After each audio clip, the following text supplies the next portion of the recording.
In the heart of Eastern Europe, where the Dnieper River winds through vast fertile plains, a medieval powerhouse took shape. The Kievan Rus, centered on the city of Kyiv. Emerging in the late 9th century from a blend of Scandinavian Vikings, known as Varangians, and local East Slavic tribes, this loose federation was a strategic trading empire, leveraging the Dnieper's waterways to shuttle furs, honey, and slaves from the Baltic north to the Byzantine south, amassing dazzling wealth. By 882, when Varangian Prince Oleg seized Kiev and made it his capital, Kievan Rus had become a dominant force, planting the seeds of shared cultural, linguistic, and religious identity that would influence modern Ukraine, Russia, and Belarus. Though exactly how that legacy divides today remains a flashpoint in global politics. Our story continues. In our first video, we covered the early days of the Kievan Rus. This is part 2, and it starts with Princess Olga, a regent whose story reads like a saga of calculated fury. The year is 945. Olga's husband, Prince Igor, pushed his luck too far while extracting tribute from the Drevlians, a forested Slavic tribe northwest of Kyiv. Fed up with his heavy demands, they rebelled. They captured Igor, tied him between 2 bent birch trees, and let them snap upright, tearing him in half. Olga was widowed, and now began ruling for her toddler son Sviatoslav. While she mourned, she was also orchestrating a revenge plot straight out of the depths of hell. According to the Primary Chronicle, after killing Igor, the Drevlians sent 20 of their best men as envoys to Kiev, proposing that Olga should now marry their Prince Mal. It was a calculated move to absorb Kievan Rus under Drevlian control, with the envoys boasting that Mal would make a better husband than Igor. Olga, feigning grief and compliance, received them graciously, but set her plot in motion.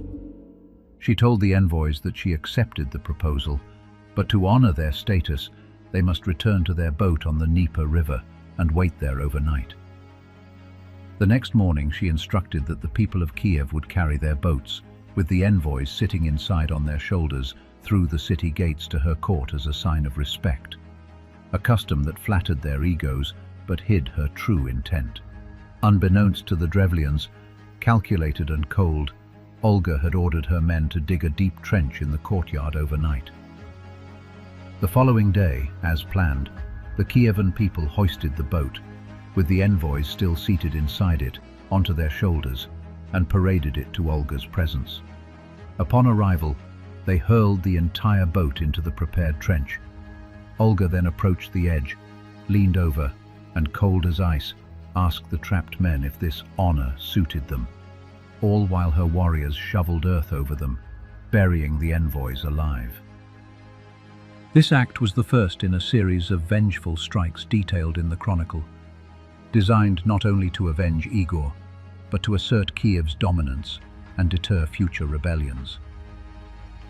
With the rebellion crushed, Olga overhauled the messy tribute system and took steps to fix corruption.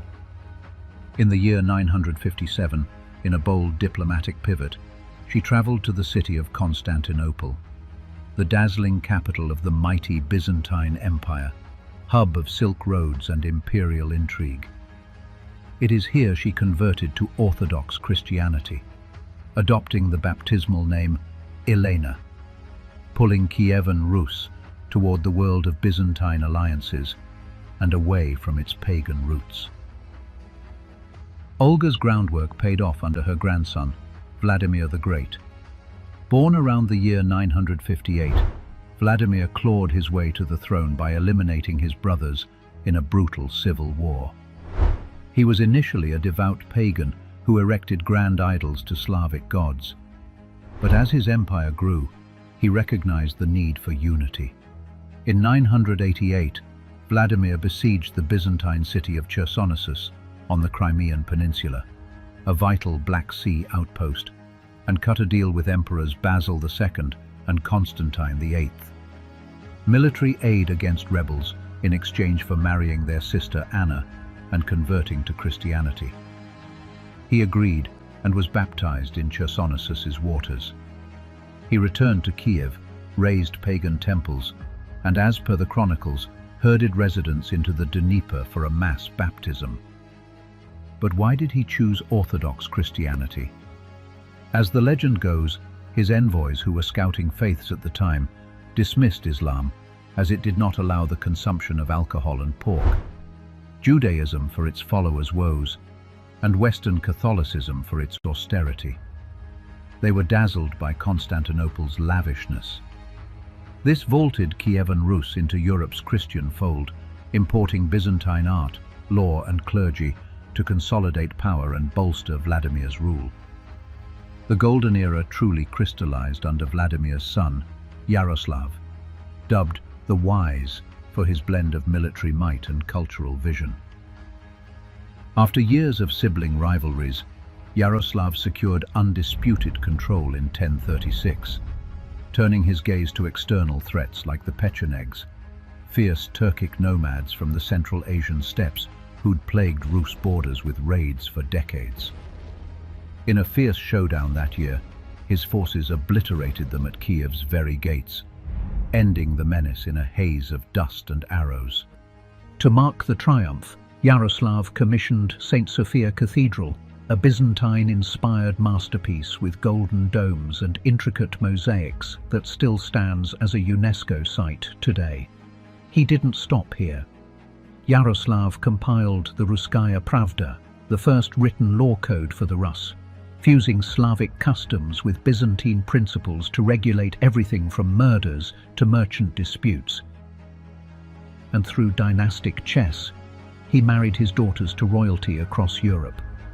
Under him, Kyiv ballooned to a bustling metropolis rivaling Baghdad and Constantinople in trade, scholarship, and sheer vibrancy.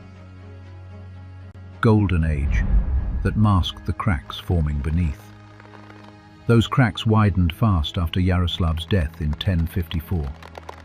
Following tradition, he divided his vast holdings among his 5 surviving sons. What began as cooperation devolved into relentless infighting, fragmenting Rus into a mosaic of semi-independent fiefdoms. This disunity proved fatal when, in 1223, a new shadow crept from the east. Mongol scouts, led by generals Jebe and Subutai, were pursuing defeated Cumans, another steppe people, encountered a coalition of Rus princes near Khortytsia Island on the Dnieper. The Mongols had no intention of fighting the Rus princes and sent envoys promising neutrality if the Rus stayed out of their fight with the Cumans. But Prince Mstislav executed the envoys in a display of overconfidence, a diplomatic blunder that violated Mongol customs and invited retribution. The enraged Mongols ambushed the disorganized alliance, slaughtering them. Estimates say only 1 in 10 warriors escaped. During the attack, the Mongols had scouted Rus vulnerabilities perfectly. 14 years later, in late 1237, something stirred in the Mongol heartland.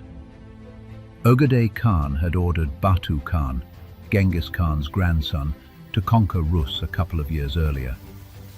Batu mobilized an estimated 100,000 to 150,000 horsemen for an invasion. Sweeping west from the Mongol steppes, they demolished the Volga Bulgars and Cumans in just weeks, then pivoted to the divided Rus. The Principality of Ryazan held for just 6 days before its walls fell and its people were massacred. Vladimir Suzdal, once a rising northern power, collapsed in a swift campaign, its Grand Duke Yuri II killed in battle. Even the tiny settlement of Moscow, a backwater at the time, was torched as the Horde methodically razed dozens of towns. The north was left in smoking ruins, and Batu now pressed southward, his eyes on the prize. By November 1240, the Mongol juggernaut encircled Kiev, their approach a symphony of terror. Chroniclers recorded that nothing could be heard above the squeaking of his carts, the bawling of his innumerable camels, and the neighing of his herds of horses. Starting November 28th, Batu's massive catapults and battering rams pounded the city's defenses relentlessly for 9 days. On December 6th, the walls breached, unleashing chaos. Panicked residents flooded into the ancient Church of the Tithes, Kiev's first stone church, for sanctuary. But the sheer numbers caused the upper galleries to collapse, crushing hundreds beneath timber and stone. The Mongols poured in, methodically massacring the survivors. Out of Kiev's 40,000 to 50,000 inhabitants, perhaps only 2,000 lived through the sack. The mother of Rus cities was reduced to ashes. Its golden gates toppled, marking the effective end of Kievan Rus as a cohesive state. In the next episode, we enter the centuries that shaped Ukraine's identity.